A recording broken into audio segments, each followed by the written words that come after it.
апрель күнү Лейлек районунун Исфана шаар башкармалыгынын учурдагы коронавируска байланыштуу оор кырдаалда 100 муктаж үй бүлөгө жеке Исфана тазалык ишканасынын кызматкерине ишкер жана Исфана шаардык мэриясынын депутаты Жээналиев Файзулла жана жеке ишкер Жээналиева Инаят үй бүлөсүнүн атынан 150 000 сомдук азык-түлүк менен жардам көрсөттү. Көрсөтүлгөн жардам ар бир айыл өкмөттөрүнө бөлүнүп, муктаж үй бүлөлөрдүн даректерине жеткирилди. Баткен облусунда дистанттык окууга шарты жок окуучулар сыналгы менен камсыз болушту. Бул тууралуу өкмөттүн Баткен облусундагы ыйгарым укуктуу өкүлүнүн басма сөз кызматынан билдиришти. Аймактарды өнүктүрүү жана өлкөнү санариптештирүү, балдарды коргоо жылынын алкагында дистанттык окууга шарты жок үй бүлөлөр такталып, Кадамжай шаардык мэриясы, жергиликтүү кеңештин депутаттары менен биргеликте шаардагы 5 үй бүлөгө сыналгы алып беришти. Мындан сырткары облустун бардык мектептериндеги сыналгылар ошол мектептеги муктаж болгон үй бүлөлөргө берилүүдө. Учурда жергиликтүү бийлик органдары тарабынан окуучулардын аралыктан билим алуусун үзгүлтүккө учуратпоо, жетиштүү шарт түзүү аракеттери көрүлүүдө. Баткен облусунун Лейлек районунун тургуну көп балалуу муктаж үй бүлөгө аталган аймактын 1984-жылы туулган атуулдары саан үй сатып беришти.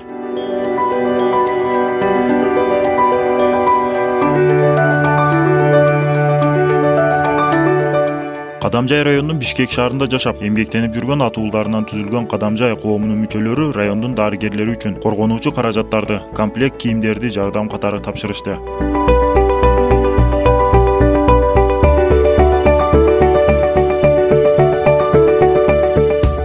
Жаш демөөрчү дарыгерлерге 100 дана коргонуучу кийимдерди тапшырды. Лейлек районунун Кулунда айылында атын атабаган демөөрчү жигит дарыгерлерге 100 комплект коргонуучу кийимдерди сатып берди.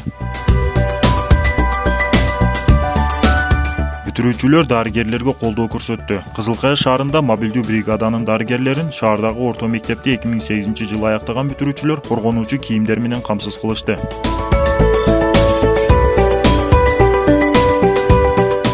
Баткенде жаштар дарыгерлерге жардам көрсөтүүдө. Лейлек районунун Жаңыжер айылынын аймагынын демилгелүү жаштары дарыгерлерге коргонуучу каражат, кийим комплекттерди алып беришти.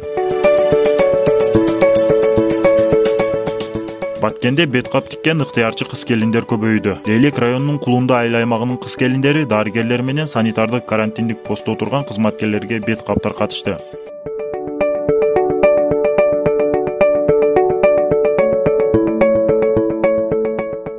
Учурдагы кырдаалга байланыштуу Баткен районунун аймагына Кызылай коомунун Баткен облусундагы өкүлчүлүгү тарабынан өзгөчө кырдаал жарыяланган күндөн тартып түрдүү жардам көрсөтүүнү улантууда. Баткен облусунда жайгашкан обсервациядагы жарандарга өздүк гигиенаны сакташ үчүн 300 жабдык өткөрүлүп берилди. Ар бир жабдык обсервацияда жаткан жаранга өздүк гигиенаны сактоо максатында таркатылат. Керектүү антисептик, самын жана башка каражаттар күйүүчү майларга талон таратыла баштады.